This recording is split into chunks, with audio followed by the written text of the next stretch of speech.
Now we're live. Okay. Good morning, everyone. First of all, I'd like everyone to introduce themselves. I'm Councillor Alex Crawford for Wellington Ward in Aldershot in this Aldershot and Farnborough Labour Councillors surgery this morning. And I'll pass over to my colleagues from, first of all, Northtown Ward. Hi, I'm Gaynor from Northtown Ward in Aldershot. And if we could have Aldershot Park Ward, please.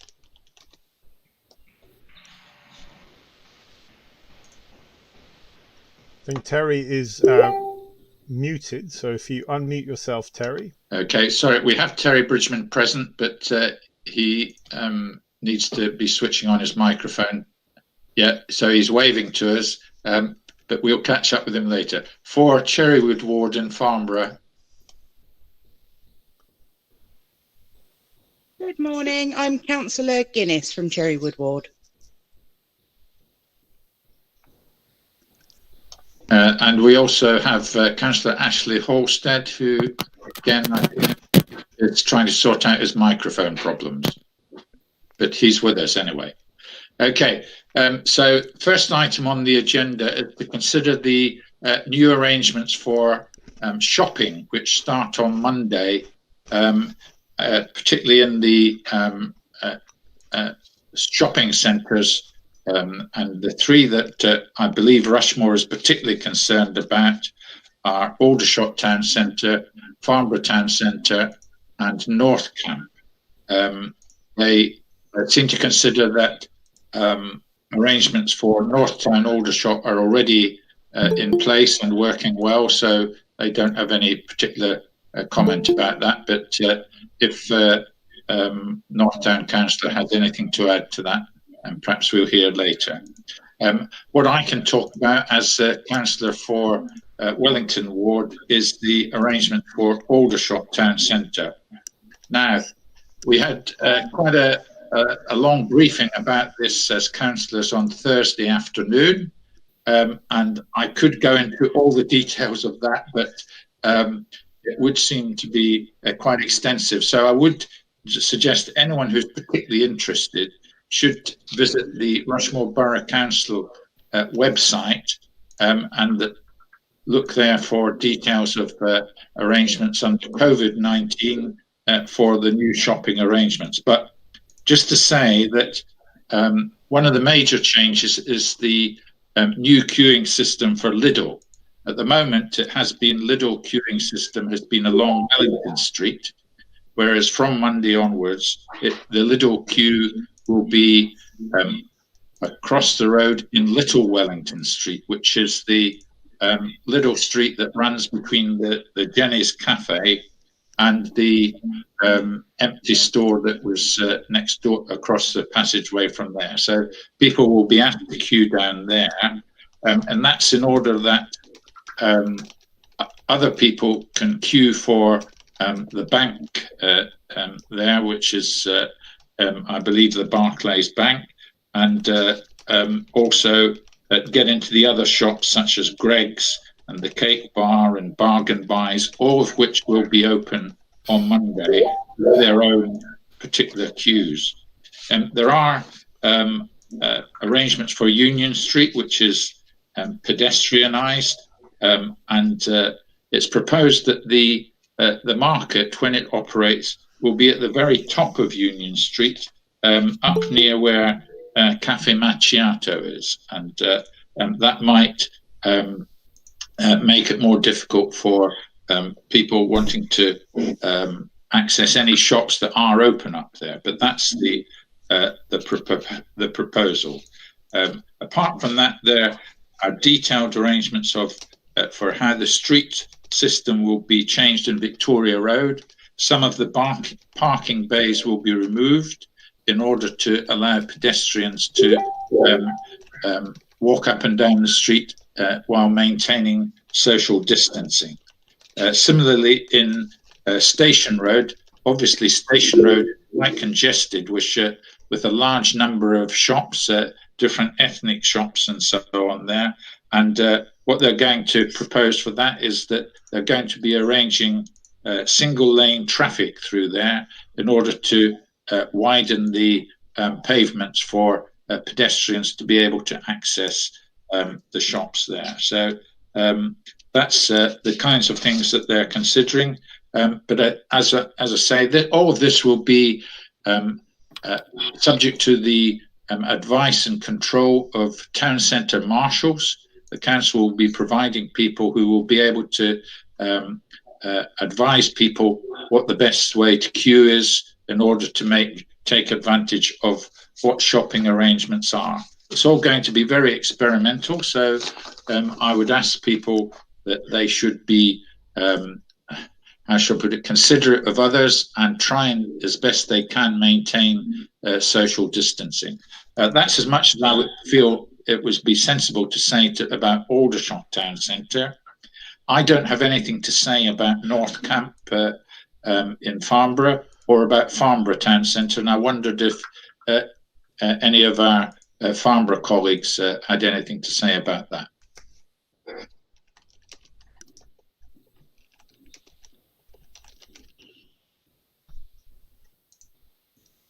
So, Christine, yes,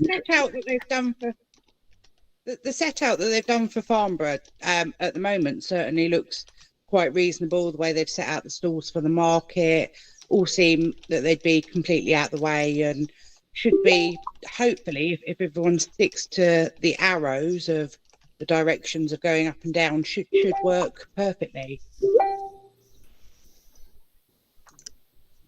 okay, and any feedback about North Camp, because that seemed to be the other area where there was a lot of shops that with traffic and parking difficulties and that kind of thing. Was there any particular comments about that? Perhaps you or Clive could have something to say about that. On the North Camp one, and the highways are going to have to put some additional barriers up, because down the main road on the high street there, it's the path is too small to accommodate what goes on. So they've got some fixed barriers going up, which they can use so people can walk around people queuing at this moment in time. They will set them up on Wednesday, ready for the coming week. And if people keep to them and keep to both sides of the road where it should work okay. And they're looking at using a one-way system down that particular part where the shops are. Okay, thanks very much for that, Clive. That's okay. So I think that's as much as we need to say about the arrangements for shopping in the town centres. If anyone has any questions, and perhaps they could pose them on the chat, and we could have a look at them and come back and give an answer later. Okay, thanks very much for that. I think we're now ready, if that's okay, and I suggest perhaps Gaynor might be the best person to tackle the next one, which is the Household Waste Recycling Centre for Aldershot, and then perhaps Clive or Christine could tackle the same subject for Farnborough. Over to you, Gaynor. Hi, thanks, Alex. Yes, well, the recycling centres, as some people will be aware, have now introduced an appointment system, which we actually requested early on, and I think it would have worked better then, but now we have it in place. That went live on the 11th of June for you to book an appointment slot to visit the site, and it's operational, so the appointment system kicks in from the 15th, which means I'm assuming that until then you can go and queue up as usual. But from the 15th it will be appointment only. You can book those now.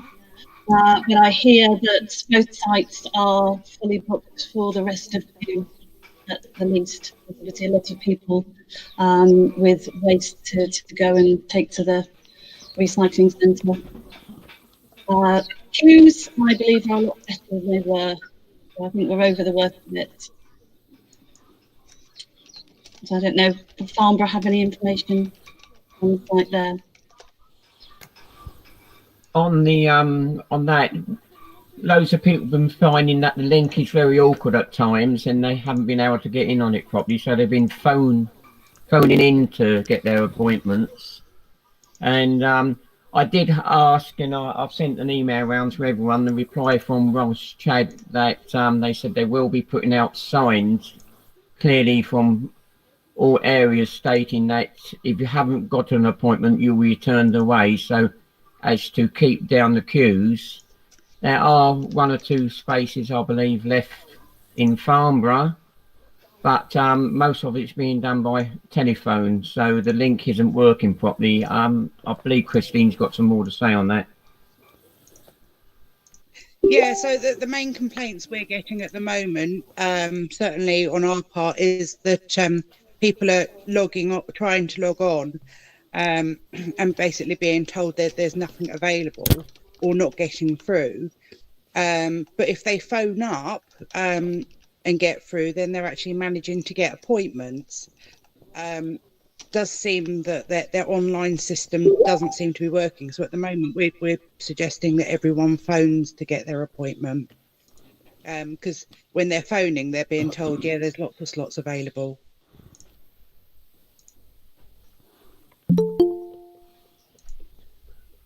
Sorry. Okay. Thanks very much, Christine. Is there anything else about the tips or household waste recycling centres?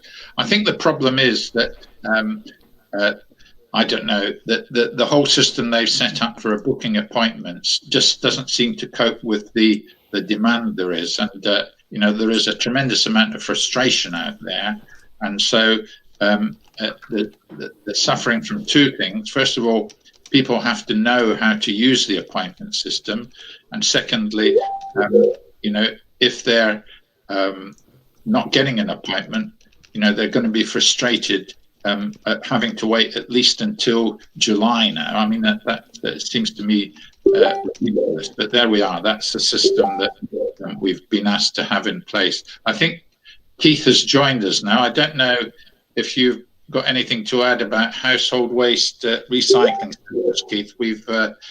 He's left the meeting again. Sorry. Okay, let's press on then. The next topic I think that we have on the agenda this morning is, if I can scroll back to where my agenda is ward update. So if I could ask, let's say, Cherrywood ward in Farnborough, if they could cover any topic in their ward update, please.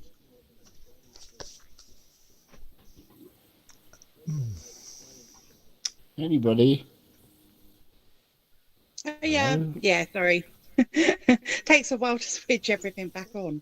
So it's been relatively quiet. It's been the normal fly tipping, bikes being stolen. We've had some car damage with catalytic converters being stolen. The police are investigating.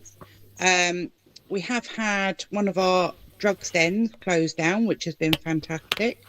And the police are still investigating and working on the other 3. So that's, regular police raids on them. So we're moving forward.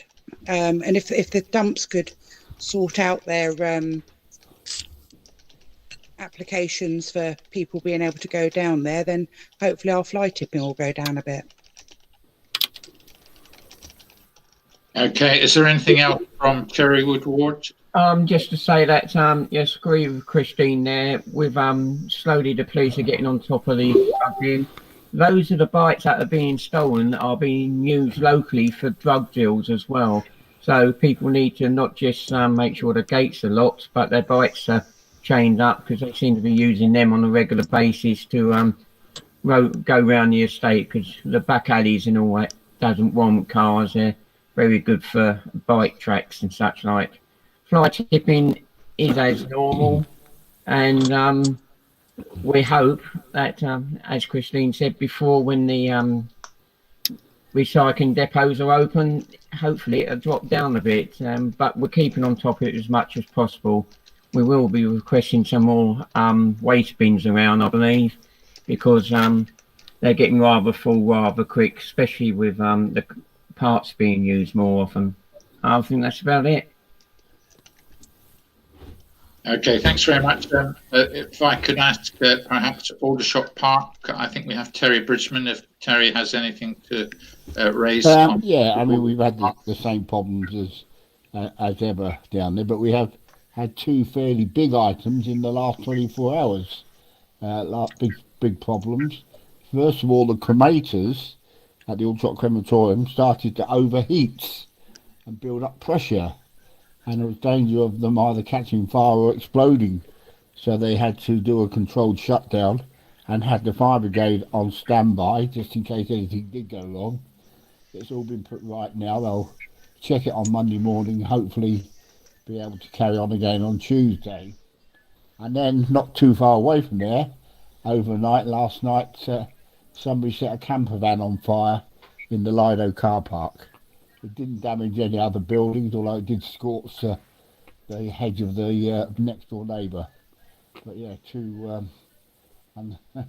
unhappy incidents in such a small area last night. Okay, thanks very much, Terry. That's good.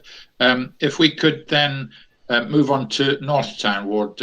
I think we have Gaynor, and Keith is now with us, I think. Hi, I'm not sure whether Keith can actually speak at the moment. Can you hear us, Keith? Can you speak? No, nothing. Yeah. Oh, here we go. Yeah, you carry on. You carry on. I'm listening with interest. Yes, well, I mean, I think the only updates that I have are we had another meeting with the management of McDonald's and KFC to see how that was going. The traffic situation has improved an awful lot. We've had feedback on here for North Town from local residents, which the vast majority are very happy with the system that's been put in place with McDonald's. You still do get a lot of traffic around 5 to 6 sort of in the evening at that peak rush hour, but it's generally working very well. So we had a meeting to discuss the next steps, which of course will be opening up for deliveries, which they aren't at present, or they weren't when we spoke with them, and then of course looking forward to the actual opening of the restaurants. I'm glad to say that they are very organised, having good plans in place. So it's a matter of keeping up that dialogue between ourselves and the businesses and local residents to make sure that any disruption is as minimal as it can be. Anything else with the roads? We've had our famous huge pothole at the bottom of Canning Road has been filled temporarily, I believe. I think that's a patch-up job with proper job to be done at a later date. So that's, at least it's not as bad as it was, although it is still a dip, which I managed to go through yet again yesterday. Not sure if there's anything else that we've got to update on, really, people. Yeah, now I can see and hear you, Gaynor, which is good news. Yesterday we met with council officers, didn't we, having a look at potential alternatives for the post office, which was very good, and also they gave us an update on possible discussions that are going on about Ivy Fields and the new pavilion, where, as we know, an application for a new sports pavilion was approved by Rushmoor about 3 years ago, but hasn't been built because of some concerns from the junior football club. There is another sporting club outside of the borough that are quite keen to have Ivy Road as their home, and those discussions continue. And there's also possible joint venture with one of the local scout groups on a new facility on Ivy Fields, but nothing yet's been agreed, and there's an awful lot of discussion required before that. So that's where we are. But and Gaynor, say you led the meeting on Monday with KFC and McDonald's, and it's been a successful outcome so far. Okay.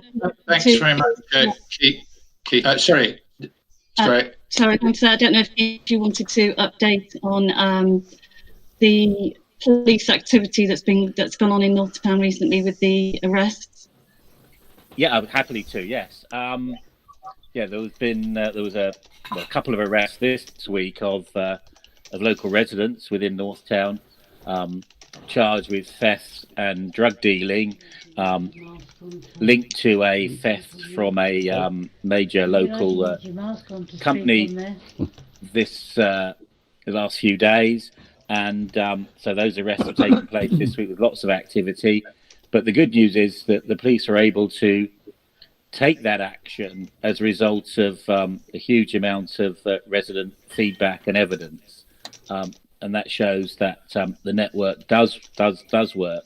I know residents often get frustrated that they appear to report things enough they don't hear any more, but it does build up a case, and therefore the police are able to act. But yeah, lots of activity this week with people arrested, and one hopes that the justice process will give the right outcome on that. Okay, thanks very much, Keith. With respect to Wellington Ward, I've only been around the ward once, walking downtown, driving through town, and in order to deliver some food packages to the Vine Centre. But as I did so, it did seem that things were getting a bit busier in the town centre. So obviously, as things go forward for next week, we can look forward to perhaps it being more people out shopping and so on. The only particular issue that I've noticed is that outside of the town centre, in the you might say the leisure area of the Wellesley Woodlands and so on, there's a lot more people out there using the woodlands, and in the park area, in the parking area, and that has led to sort of some excess rubbish and graffiti and that kind of thing. So we have to keep our eye on that and make sure that kind of thing is reported to the authorities. One of the difficulties with Wellington Ward, and I've noticed, I don't know whether it's the same in other wards, is the sheer complexity of the number of different authorities that seem to be responsible for roads and verges. You can have a Ministry of Defence, or the Aspire, or you can have Amy, or you can have Granger, or you can have Rushmoor Borough Council or Hampshire County Council, and it all gets very complex if you've got a problem that a resident has drawn to your attention that needs sorting out. And it seems to be, I don't know if other people have that kind of problem.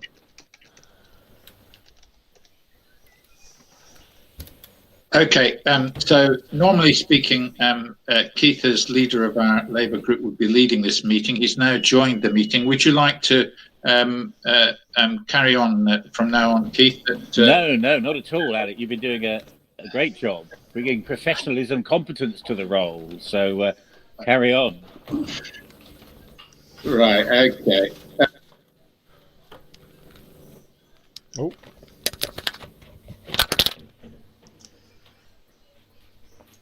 So, I beg your pardon, I was just showing my incompetence by switching off my microphone when I want to speak. So the next item that we want to cover is the COVID update. I think it falls to me to update you on the position of COVID, which I got the latest figures yesterday for Rushmoor, which I've provided to everyone on it. And I was able to glean these from the Office of National Statistics site, where they provided by postcode the number of COVID deaths for anywhere in the country.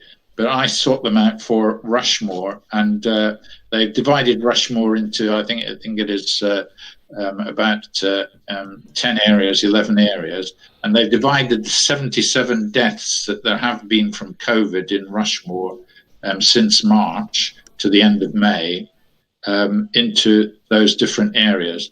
And what was remarkable was that the highest number of deaths occurred in Aldershot Park ward, particularly in the month of April, where there were 16 deaths in Aldershot Park ward.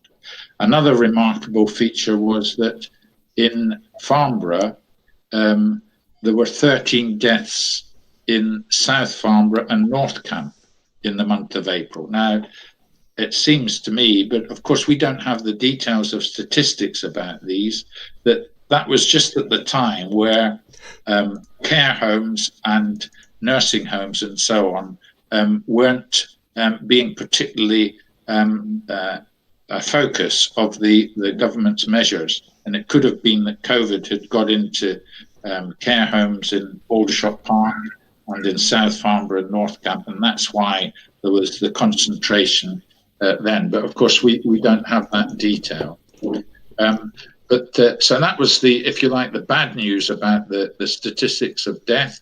The good news, which there is most recently yesterday, is that for 6 days in a row now, Rushmoor has had no records of any COVID-19 infections. So that is good news. And, the peak time in April, there were 18 infections on some days, 16 on other days. So it looks as if it's on the way to being eradicated from Rushmoor in terms of actual records of COVID. And the only difficulty with that is that we can't be too cautious, because the records are only of people who have come forward for testing because they feel they've got symptoms that might be COVID.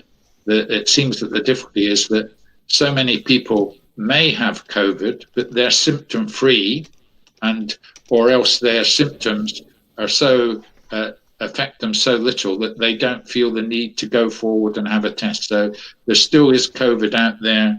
The danger is there's still COVID out there in the community, but it's not being detected because we don't have everyone being tested all the time, and that's why we have to maintain the social distancing measures, wearing face masks when we go shopping or travelling, and so on. And so that's what I would have to say about COVID-19 on feedback. But I can see that Councillor Bridgeman from Aldershot Park would like to say. Yeah, I mean, clearly, because my ward has been the worst affected.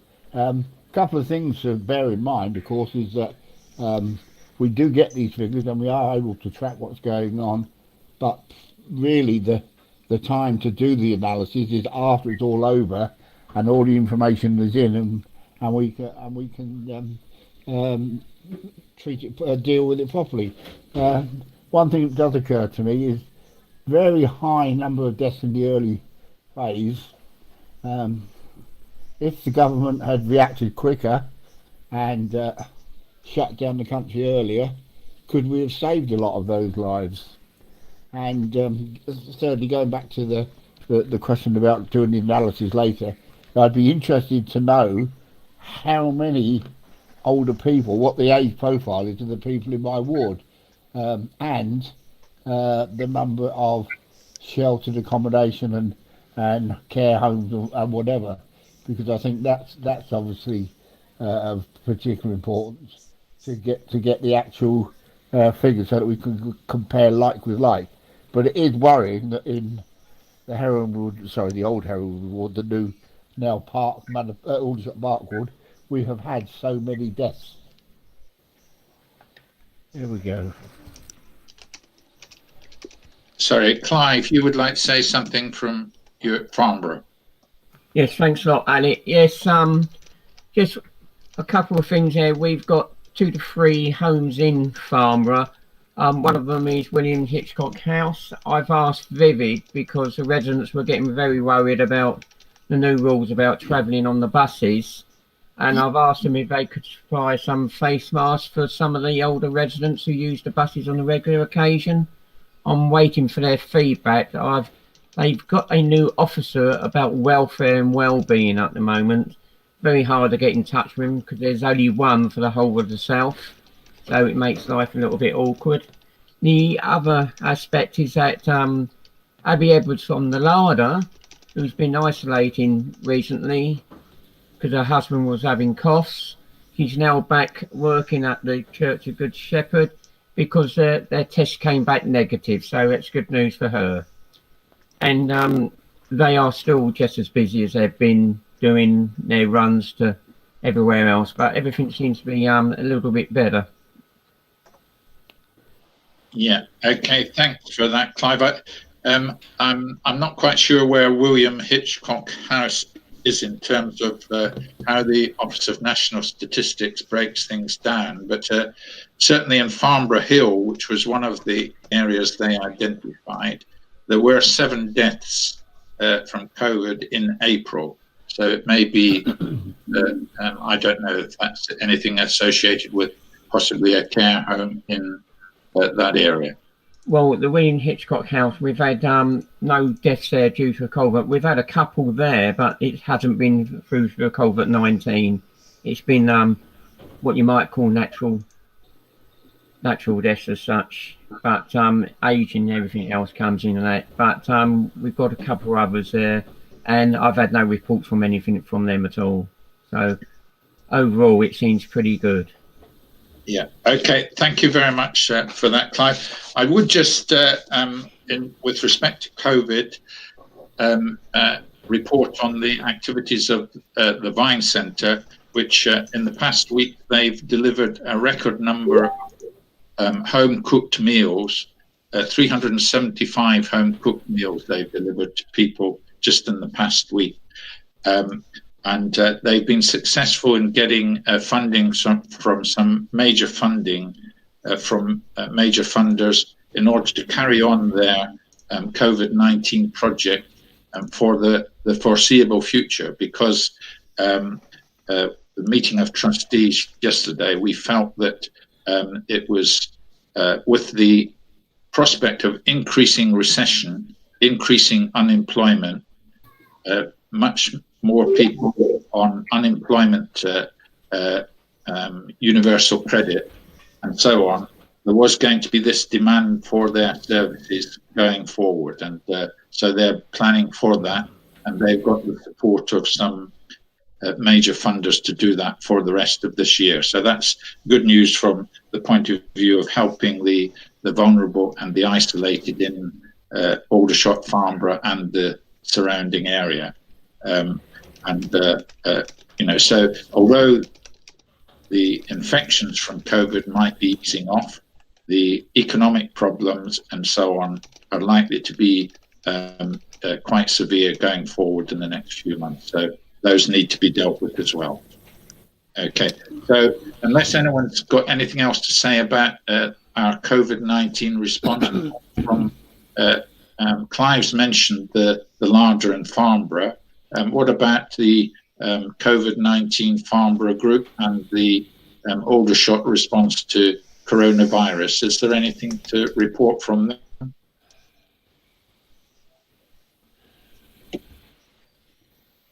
Hi, Alex. Not much to report from ARP in Aldershot. Continuing on the same way, we have fewer referrals now, but those, as I said last time, much are more complex needs, which members of the group are working on to get these people the right support as we're coming out of more government support. So they will need different agencies involved in their care moving forward. So that's mostly the focus at the moment, but still people there in need of that aren't confident to come out of lockdown yet and still need their prescriptions and their shopping. Did you? Sorry, I wanted to ask a question about the support groups in general. There's been a lot of focus on providing volunteers to do shopping, to collect prescriptions, and that's all very worthy and important. I am a little worried about what Alex said previously about the Vine Centre and about why this has been going on for a long time now.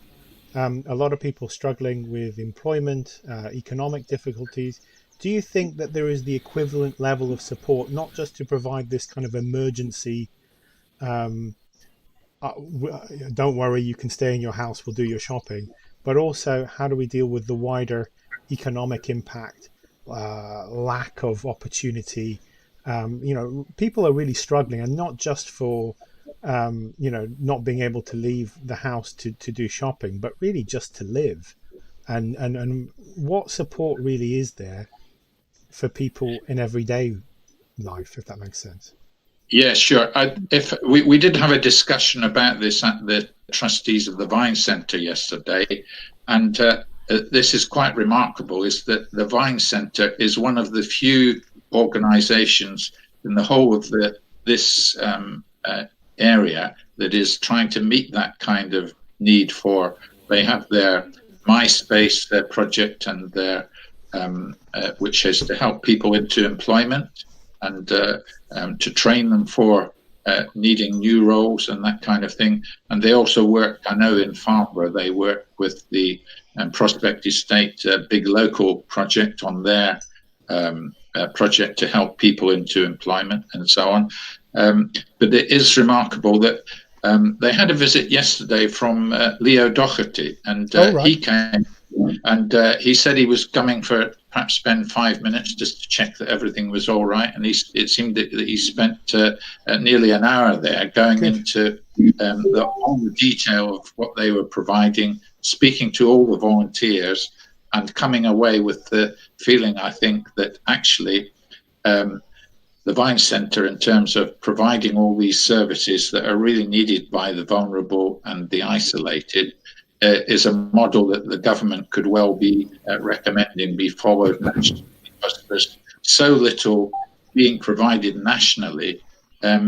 Exactly for what you were saying, Hash. It's the whole economic impact on people's lives and the mental health problems that they're being faced with. I mean, the number of potential suicides and severe mental health problems that the Vine Centre and their mental health councillors are having to deal with is growing quite considerably in the last 2 or 3 months. So all of these things need to be looked at and need to be dealt with. But of course, we can only do what we can locally. Sure. And hope that, if this is seen as a model for how the government should be funding things nationally, it's just been, all of these services have been allowed to run down in the past, but they need to, this time, particularly, to be built up considerably. Sorry, it's a bit of a passion of mine, so I hope you forgive me. No, that's how it should be. Yeah, no, I have to agree. I mean, as I said the other week, with all the calls that are coming through now, even RVS are looking more at what services they're going to continue to run, even when the COVID-19 hopefully does disappear, because they're saying, when they're talking to people now, they're finding out that actually, these problems were there before COVID. Just like the simple phone call when somebody phones up and they just want to chat, or they're lonely. All these services that aren't provided, they're looking long term now at what they can do to achieve to keep these things running, for people that the services haven't been there previously for them. And also, Alec, to take that on a little bit further from Christine, yes, the Vines are providing a very good service for the Prospect Estate on searching for jobs, and even just phoning them up and phoning people up to have a chat and a well-being chat. And Citizens Advice says, as we said about the economic thing, Citizens Advice are still supplying our normal Wednesday meetings for people who have problems with benefits and housing and everything else. So it's, as Christine said before, it's what's going to happen after this all moves on and what we can provide for the future. And that's going to be, I think, unknown and rather a large system to actually take on board, because there's going to be a lot of help needed out there in the future. Thanks, Clive. Did you signal you wanted to speak, Keith? Yeah, just to say, I mean, it's good that he visited, and putting to one side our party political differences. It's good that he visited, and he stayed and saw what the operation was doing. But really picking up on what our colleagues have said, much of our support services in this country are provided by volunteers, and whenever there's a crisis, we all pat them on the back and say how wonderful they are, and then soon get forgotten again.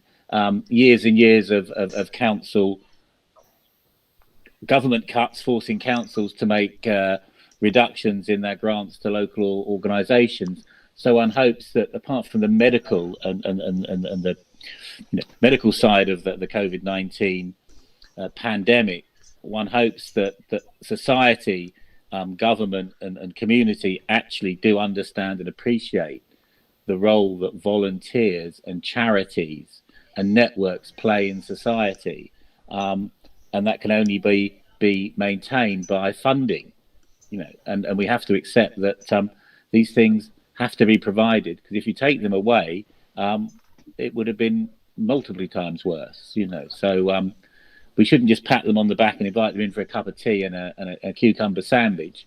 We should give a commitment that we'll support these organisations for the foreseeable future.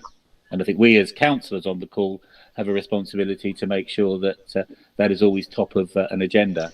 Can I ask you a follow-up question on the role as councillors then?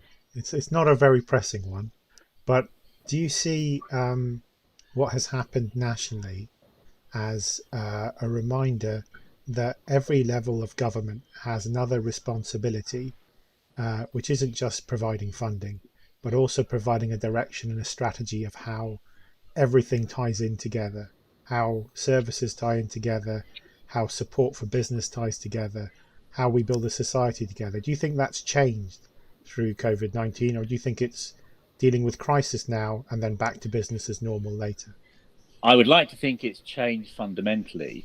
I think for the last, 40 years, 50 years, central government has seen local government as a provider of collecting the bins and maybe providing playing fields, and never really seen as a network that can deliver services across the country.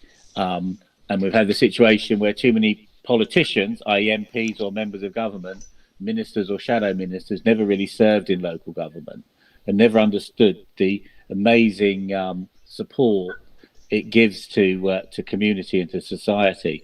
And I think this the government wouldn't have been able to deliver the grants to local businesses, the support for these organisations without local government. So I was attended a seminar yesterday of local government leaders, and there was a strong sense there that government would acknowledge the role that local government plays in delivering services. And as we know, as local councillors, we are the first point of contact for local residents. We as Labour councillors will be seen by many of our residents, the residents that will never see Keir Starmer or Jeremy Corbyn or Gordon Brown or Ed Miliband or Tony Blair, but they will see us on a regular basis. So it's giving the resources to councillors to deliver not just clearing up the dog's mess on the pavement and emptying the litter bins, but actually real support and funding to deliver services. Anyway, that's my wish, but 5 years' time we'll know. Yeah, sure. I'd like to just add to what Keith's saying in response to your question, Hash, which is that I feel that at the start of this pandemic in January, February time, the government adopted a very arrogant, centralised approach, where they were simply dictating to local government, this is what will happen. You'll set up these local resilience forums and you'll transmit our information down to people, and that will sort things out. And that has shown not to work. I mean, it's failed completely. And the most clear example of it failing completely is the whole test, track and trace system, where that was set up as a highly centralized, we were going to have the app that was going to be world beating, and it's failed. And the reason it's failed is the government did not use the existing network there were of public health officials that have been used to doing this kind of tracking and tracing for infections. And it's only now that they're coming around to realizing, and it's the same on a whole range of other services. The government cannot do these things if they want to decide it all with Dominic Cummings and his crew in Downing Street. It needs to be involving the local people, the local officials, the local councils, local councillors with experience of what's going on the ground and how things work locally.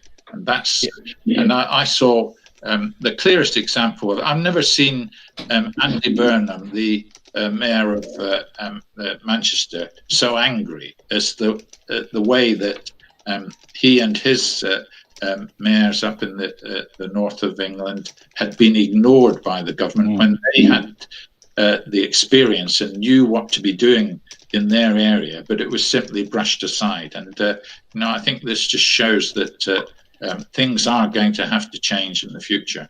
Yeah, and what's been interesting, Alex and Hash, is the fact that cross-party, those elected mayors have been working as one group, lobbying government. It's not just that a Labour mayor is unhappy. All the mayors, who would wake up on a Saturday morning and hear a government announcement that of a change of policy. But I think if you look at the testing system that Alex quite rightly highlights, which was done centrally, compared to the issuing and the allocation of the small business grants, which was given to local councils to do, and they've had an amazing success rate in identifying and phoning companies that haven't yet applied, which could never be done centrally. But actually, we've been asked, are we aware of any businesses in our own wards that may not have been picked up, and we've been able to do that. So, localism is really important, and one hopes that this will see a change in the way government looks at devolved power and responsibility. But I have my doubts. Okay, thanks very much, Keith. I feel that as trying to conduct this meeting on time, I'm departing very much from the script that we have. The next issue that we wanted to give feedback about was the issue of schools and returning to school. And I don't know, Gaynor, if you have any update on our attempts to communicate the difficulties to the authorities, particularly the Education Secretary and our local MP. Yes, thanks, Alex. Still no response from the secondary state, but amazingly, I did have a response from our MP, which unfortunately still managed to say nothing really. So that was just repeating the party line. No specifics, but I'm happy to say, really, I think that the government do seem to have had a rethink on this, given the views of many head teachers, staff representatives, and parents as well as the scientists. And so they've actually done a bit of a U-turn and scrapped their plans to have children going back before September. Before the summer holidays, in fact. So now the schools will remain open to those children of key workers or vulnerable children. Primaries have been opened up to take in more reception age children, year 1 and year 6. I believe when they were opened up on the 1st of June, nationally, only about 1 in 4 of those who could go back at that point chose to take up that option. So that will stay the way it is now until September. Secondary schools, again, I think the situation is staying the same. They're open to vulnerable children, some to children of key workers, some practicing for their GCSEs, and I don't think any more children will go back. Some of them will get some face-to-face tuition for their GCSEs, but mostly it will be online lessons and self-study. Yes, glad to see that the government have finally taken into account all of the views of those who know. All schools are different, and I think at the moment they're leaving it up to head teachers and governors when they think it's actually safe and viable to have more children going back. I would say I think that they need to look much more creatively at what can be done over the summer holidays to boost those children who are most vulnerable from missing out on face-to-face education, and think of more creative ways of getting that educational input, whether it's using outdoor spaces that aren't being used, like private schools, fields, facilities, sports facilities that aren't being used, and setting up to be more creative with how they think about education in these times. Okay, thanks very much, Gaynor. I just wonder, and it's a thought that was brought to me yesterday about provision for children during the school holidays. I know what's happening about the children, the vulnerable and so on, who are supposed to be going to school now. What happens to them during the 6-week summer break, and particularly in relation to those who have free school meals and that kind of thing? What provision is there going to be in place for those? And I wondered if that would be something that perhaps the COVID-19 Farnborough group and the Aldershot response to coronavirus group could look at with local schools to find out what the provision is going to be for those people, to make sure they've got enough food and supplies to see them through the summer holidays.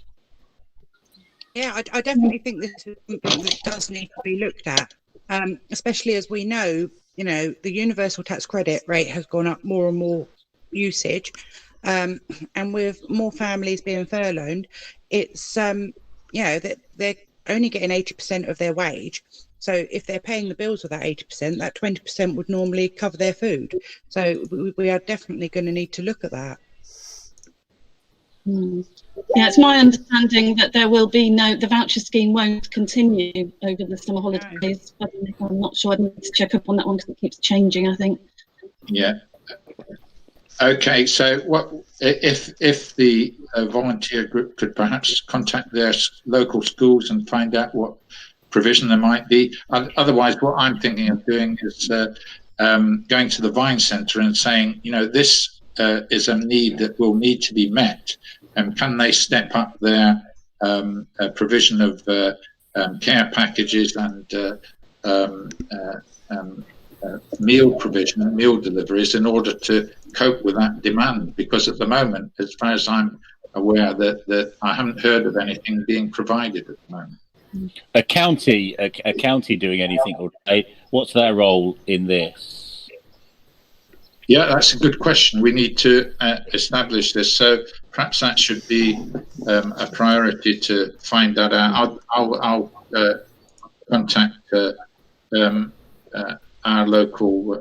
Sorry, would it be best, Keith, if you were to contact? Well, why don't we just ask to meet the cabinet member for education, who's the Farnborough North county councillor, and put those issues to her face to face, 2 meters apart, and have a delegation to meet her. I think that's what I would propose.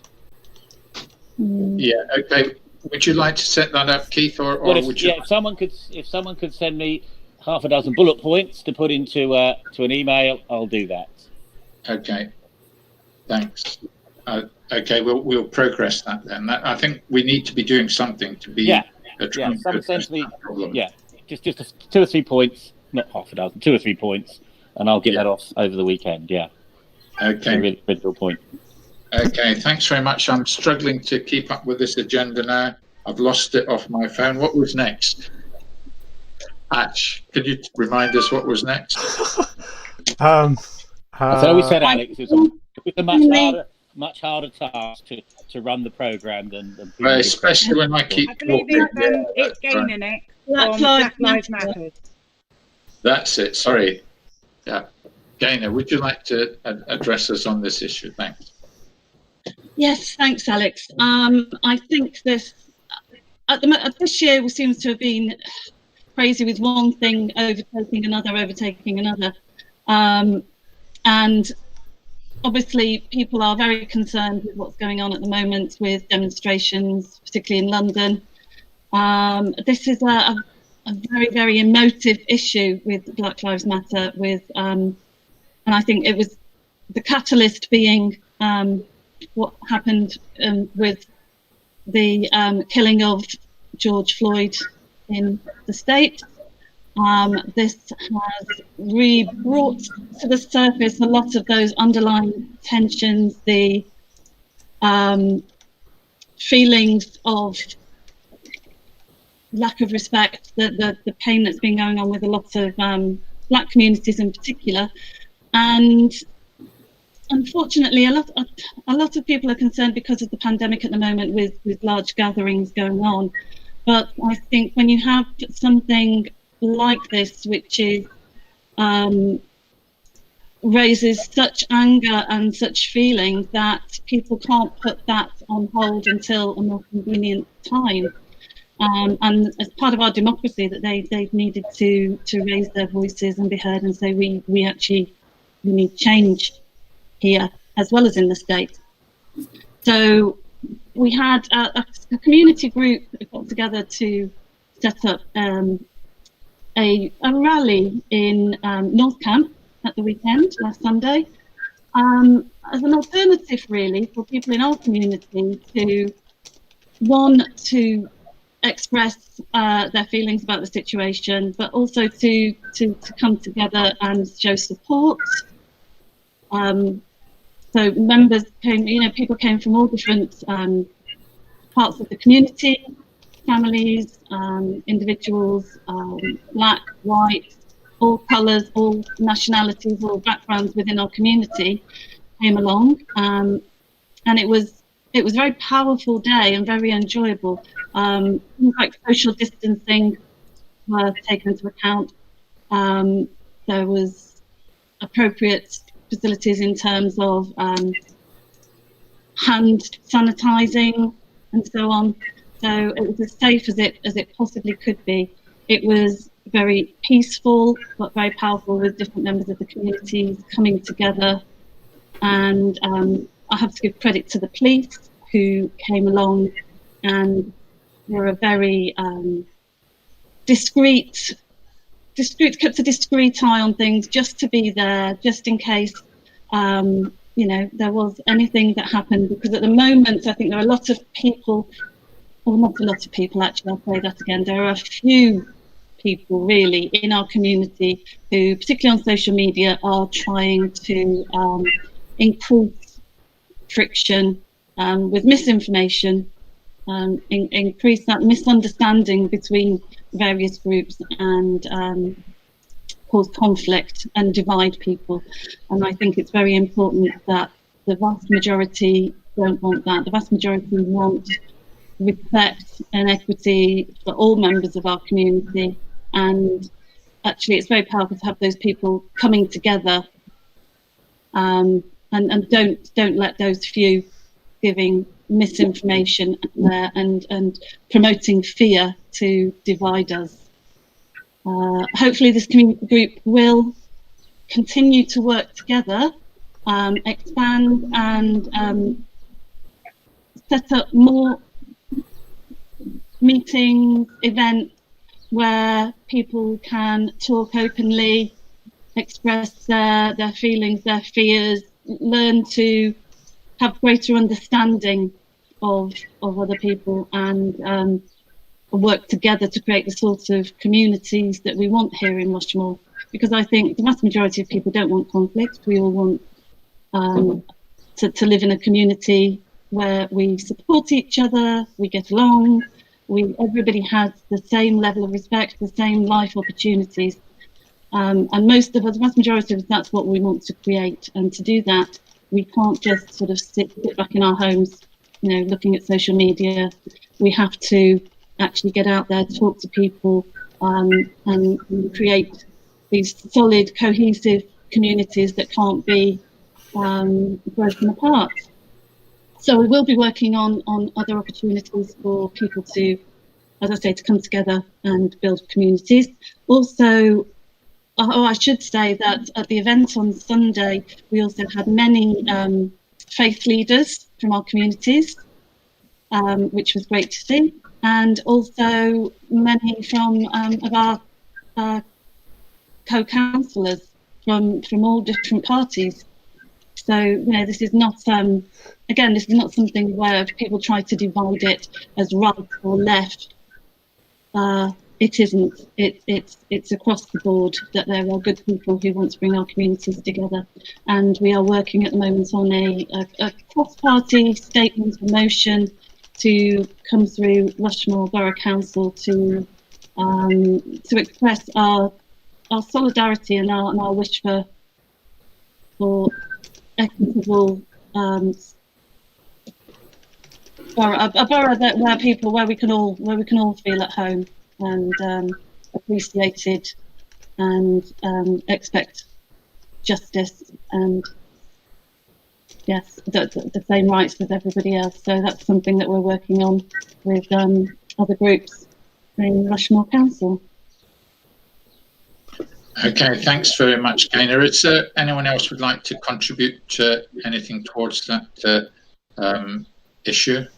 I'd certainly, Alec, that's Keith. I'd certainly endorse what Gaynor was saying, and I think, you know, she's made some really good points, and it was very good. I attended for sort of half an hour, 45 minutes on Sunday, and it was a lovely, peaceful event, and it was good to see councillors of all the political persuasion at the event.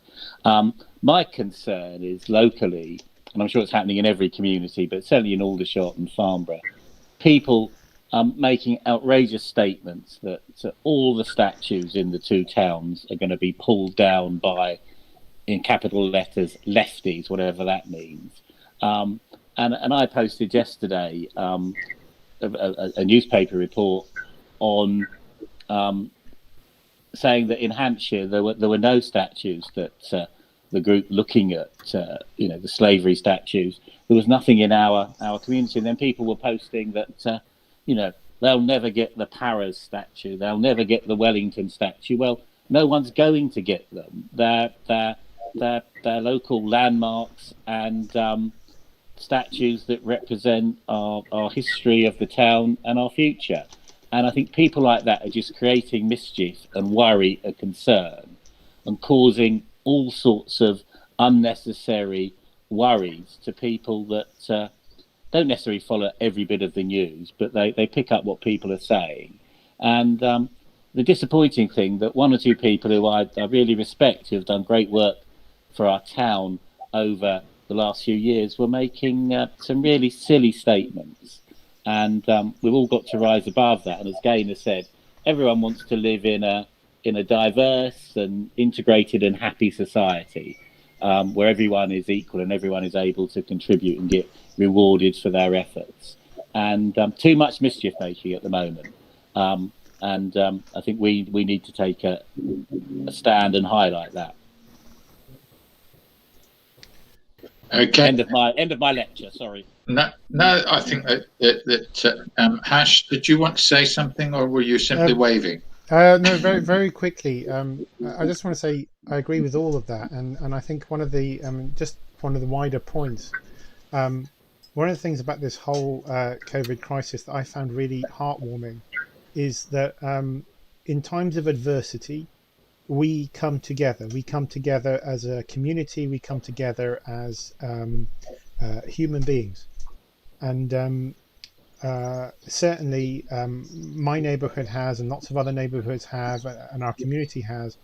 And when an issue like this comes up, I'm always really surprised, because everybody's instinctive response is racism is wrong, we should strive for a more equal society. And then suddenly we have all these distracting issues. It's like people start claiming that someone's trying to destroy our history or that kind of thing. And it's just so wrong. And I don't understand why the instinctive response of so many people is not to listen but to shout, and to shout loudly, and to shout effectively lies. And I wish people would just do a little bit more to think about what they're saying and listen to what other people are saying. Okay, thank you very much, Aisha. I mean, I think from the point of view of Labour councillors and so on, we will be taking this forward and seeing what we can do to ensure that the issue is taken forward constructively through Rushmoor Borough Council for the future and isn't simply allowed to die down. So that's what we need to be doing for the future. I have now just one more issue, which is our weekly entertainment slot. So I'll ask Halleh if she would speak on that, please. Thank you, Alex. Good morning, everyone. Hope you had a fantastic week. So let's talk about what's happening this week online, what's being streamed. With Theatre at Home, the show must go on. Online tube channel is streaming the ways I mentioned it last week as well. Started from Friday, and it's Friday the 12th, and it's going to be available for 48 hours. So National Theatre at Home, they have unveiled a final set of shows that it will be streamed on their YouTube channel over the coming weeks. So these are the final 2 free shows that we can see. On 18th of June, the stage adaptation of Andrea Levy's Small Island, it will be presented for a week. And then that will be followed on 25th of June by the Bridge Theatre's production of A Midsummer Night's Dream. So if you're interested in free theatre, these are your sort of last few weeks that you can watch them. For something quite different, if you're interested in dancing, there are free online flamenco workshops by Maria Vega every Thursday, and all levels are welcome. So she runs beginners, improvers, and advanced classes from 7 o'clock. You have to book your space through Eventbrite. Just you need to just go. If you search for her on or just say free online flamenco workshop, her name will come up, and you can just sort of book your space there free. It is all free. She's an amazing woman. She's a professional flamenco dancer as well as a registered oncology specialist nurse. And apart from supporting her patient during this uncertain time, she's also offering virtual flamenco classes free for everybody. And she's just a fantastic human being. And she's a fantastic dancer. So if you're interested, you might just want to look at some of her dance as well. National History Museum, London National History Museum have got, again, a number of online talk. So on Tuesday, the 16th of June at 12 p.m. for 1 hour, they're going to be talking about rivers of Mars. So if you're interested in astrology and Mars, then that would be a good show, good event to look into. They've got another one, which is on Friday, 19th of June at 10:30 a.m. And that's all about termites. So if that rocks your boat, that would be a good thing for you to watch. Now, if you're looking for other activities for children, specifically this week, there are, I mentioned about the free children astronomy session by the Cambridge University last week, which was really interesting.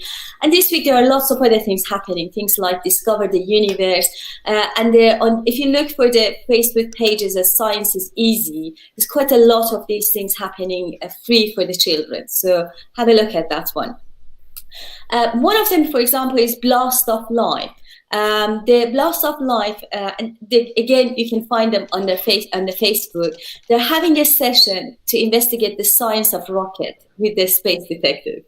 So they will look into the rocket's past, present, future, and where they go and why. So if your child wishes to be the next rocket scientist or an engineer, then this workshop would be a good one for them. And it's on Friday, it's a bit further away, on June 26th at 11. Okay, all right. So I don't know why am I. Aldershot Princess Hall, again, they still carry on with their 6th youth theatre online for 4 to 8 years old. And they also released a new date for some of their shows, which is going to be later on in the year. So the latest date for the rescheduled shows are available. Customer will be there, have got tickets, will be contacted, but it will be worth it to have a look and see what would be available, hopefully in the next couple of months soon. And they've got on their site, they've got quite a lot of puzzles and game trade. So you can go and have a look and see what's suitable for your children. Aldershot Library is a lot happening on their site as well. So if you go to their Aldershot Library, still have got their obviously mini toddler time. They've got their rhyme time, Saturday rhyme time for toddlers at I think it's every Saturday.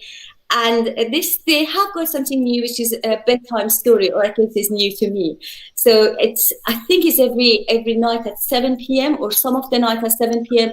Have a look at the website or the Facebook page, and there's quite a lot happening for their children as well. Well, that's all from me this week, and I hope you have a wonderful week. And now that lockdown is easing down, more importantly, stay safe.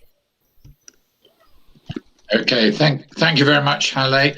I just wonder if it's not a mistake for all these organisations like the National Theatre and so on to be ending their free offers online, because it seems to me it reinforces the fact that they're out there to reach out to the community. If they just go back into their previous mode of operation where you've got to pay considerable sum to attend their live performances, I think that they're missing out on something there. But there we are. I had I think a call from Terry. Did you want to say something, Terry?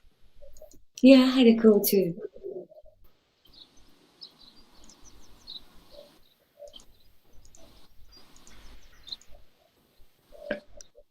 Apparently, Terry seems to not be able to come through to us on his microphone, so that's a shame. Okay, at this stage, I think we just need. Does anyone else have any particular point they would like to make, and perhaps they could indicate, and I could ask. Yes, them. Alex, going back to that, I don't know what happened there. My phone suddenly started ringing you. I didn't touch it. Dear. Very weird. Technology. Hey. I thought it was Halleh, to be quite honest. But no, it was me, and I don't understand why.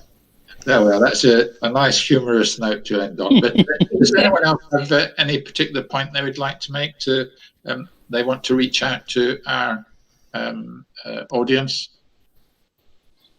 No? Okay, well, thank you very much for that, and particularly like to thank Hash for his trying us on this new means of communication this week, and it seems to have worked pretty well, apart from my forgetting the agenda and so on.